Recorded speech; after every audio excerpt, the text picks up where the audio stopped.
பரிமளா நீ சொல்லு. மாமன்னு கூப்பிட்டா ஏன் மண்ணு கேட்காம தாப்பாளம் போடணும் டோய். மானன்னு தேனின்னு மல்லிகை பூ வச்சு மாரோட சாய்க்கணும் டோய்.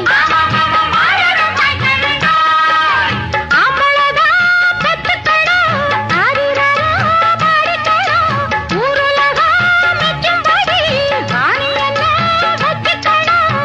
எல்லாம் சரி பரிமளா, முக்கியமான ஒண்ணு விட்டுட்டியே. எது? ஒரு வெப்பட்டி கிப்ப